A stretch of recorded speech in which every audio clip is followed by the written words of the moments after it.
Yeah, yeah, yeah, yeah!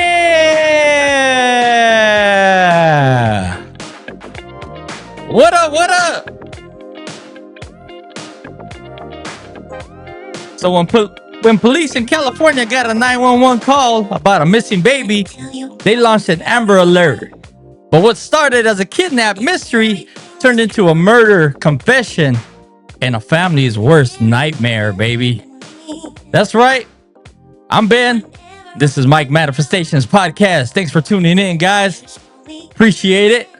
So today we're breaking down the case of Baby Emmanuel Haro, a 7-month-old whose father, Jake Haro, pleaded guilty to killing him, while the mother, Rebecca Haro, still claims she's innocent. Go figure, right? That's some bullshit. So this episode isn't just about the headlines, baby. It's about the deeper, darker question. What makes a parent kill their own child?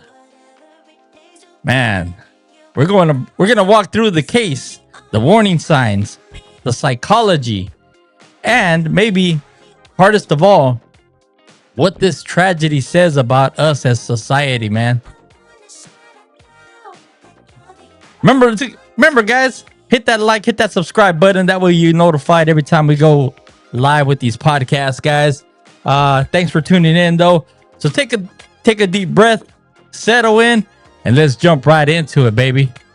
Yeah. I know I've been gone for a while, guys. You know, been in the process of moving and stuff like that too. So we're trying to finally get settled in. But it's looking promising. It's looking better now, baby. So I'm back. Thanks for those that you stuck around and been like, hey, where's this damn podcast at, man? What the hell? But anyways, guys, like I said, I'm Ben. I'm Mike Manifestations Podcast. Thanks for tuning in, guys. So let's start with the story itself. In early 2025, police in Riverside County, California, received a report that a 7-month-old baby named Emmanuel Haro had been kidnapped. Right? So his parents, Jake and Rebecca Haro, claimed someone had taken them. An Amber Alert went out. Search teams flooded the area. The community rallied around the family. But almost immediately, investigators noticed something was off, bro. You know when somebody's bullshitting? But yeah, so Jake and Rebecca's stories didn't match up. You know, timelines shifted. Emotions felt rehearsed. Like, you know when somebody's bullshitting, you know when them feelings ain't true. And then the truth came out. You know, Jake Haro eventually confessed. There was no kidnapping.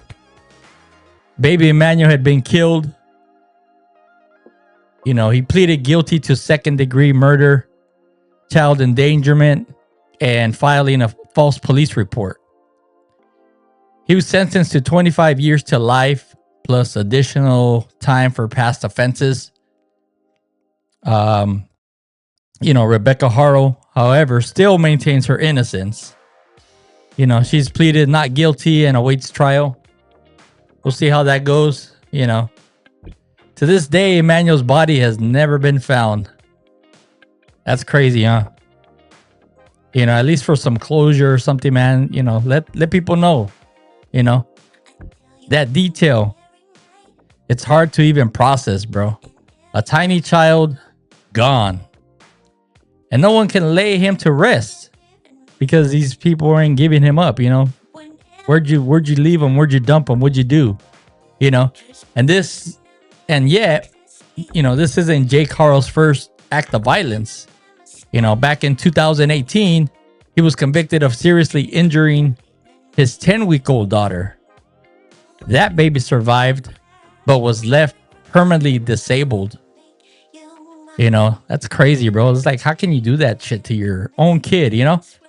So the system knew, you know, there was a record, there was a pattern, you know, and still he had access to another baby. You know, that's crazy, bro.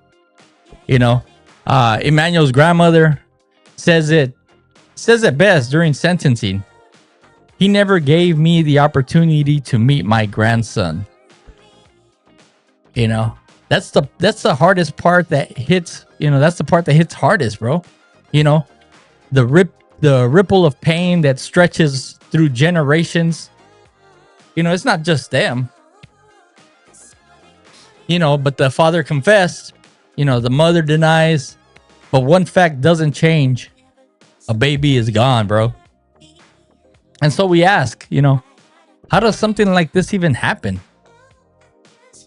You know, it's crazy. You know, nobody really knows.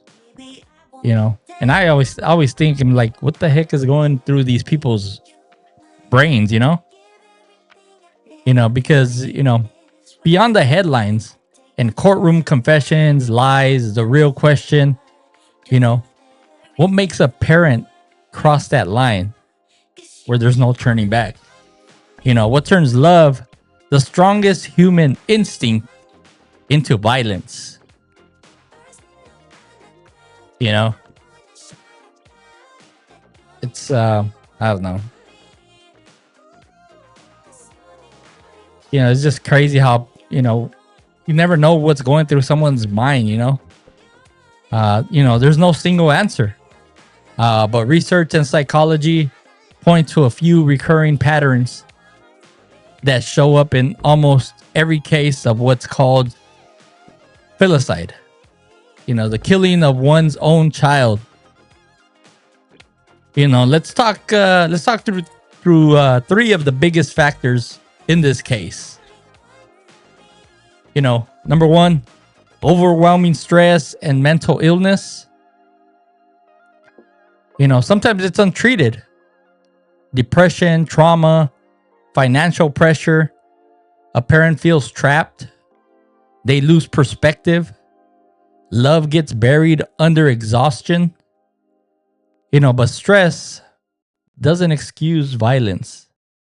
It only explains the environment it grows in. You know, in Jake Harrow's case, there were clearly red flags. You know, prior abuse, instability, possible untreated issues, and somehow no one intervened. You know, a lot of people blame this stuff on the judge from the previous case, but you know, sometimes then people they feel that some of these people deserve a second chance. You know, sometimes they do, sometimes they don't. You know, you never know. You never know what someone's gonna turn into be. You know, number two, you know, the child becomes a target for anger. You know, in some cases, a parent projects rage onto the child, maybe resentment from a broken relationship, jealousy, or the belief that the child caused their problems. You know, like, you know, if we didn't have this child, would it be better? Would it be different? You know, it's twisted thinking, bro. But when control is lost, you know, logic follows. You know, think about the false kidnapping story. That's not just panic. That's control. You know, he wasn't protecting Emmanuel. He was protecting his own image. You know, he didn't do it. They didn't do that because of a baby Emmanuel. They did that to protect themselves. You know. Excuse me, guys. And number three, isolation and system failure. You know, so many of these cases happen in silence. Families closed off from help. You know, warning signs ignored. The system's understaffed or under alert. You know, Jake had already been convicted of child abuse years ago. You know, that should have triggered monitoring, but it didn't. You know, that's not just a parenting failure. That's a system failure. You know, the court systems that just failed baby Emmanuel, failed the loved ones around him. You know, when you stack all that together, you know, stress, resentment, isolation, you get a dangerous formula. And And somewhere inside that pressure cooker, baby Emmanuel paid the price, bro. It all came down on him. It's just crazy, bro. But with this, guys, yeah, you're listening to Mike Manifestations podcast. If you've been moved by this story so far, take a second and hit that follow, hit that share, hit that subscribe button. It helps bring more light to the stories that deserve it. Now back to the show, baby. But yeah, bro, the warning signs and prevention, what could have possibly, helped baby Emmanuel? We don't know. When we look at cases like this, it's easy to say evil, but labeling it doesn't prevent the next one. So let's talk about what we as family, friends, and a community can actually do. What can we do? Could there have been anything that we could have done or their family could have done to prevent something like this? Who knows, man? There's warning signs, though. History of violence towards children. If someone has already harmed a child, that can't be ignored or downplayed in any way. Prior abuse isn't a phase. It's a predictor. Like that saying, once a cheater, always a cheater. So they got to be looked at a little bit clearer. Warning signs be, cover-ups or inconsistent stories. When parents lie about their child's safety, even small lies, it's a sign, bro. In Emmanuel's case, the fake kidnapping was a full-blown smokescreen to throw everybody off, when truth disappears, danger follows. If they're lying about that, they're lying about something else. Warning signs number C, isolation and secrecy. Parents who cut off support systems, who avoid family visits or refuse help. Sometimes they're hiding something. They got all them skeletons in them closets, bro. But, so what do we do about it? What can we do about it? If you see these red flags, say something, bro. Don't brush it off as their business, offer help, report concerns. It might feel uncomfortable, but silence kills. What's that saying? If you see something, say something. It can be the smallest little thing. Hey, you may be calling a welfare check, calling the cops for a welfare check on somebody or something.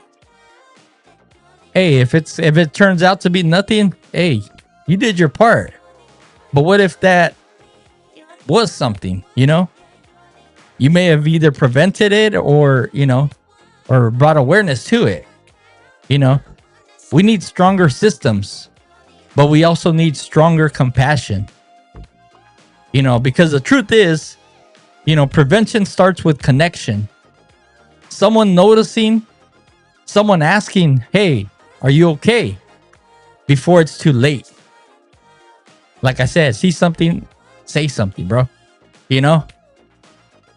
Because, it may be that they're just waiting for somebody to reach out to them and say, hey, you need help, you need a hand, you need something, you need, you could be that shining light, that they're looking for. You know what I mean?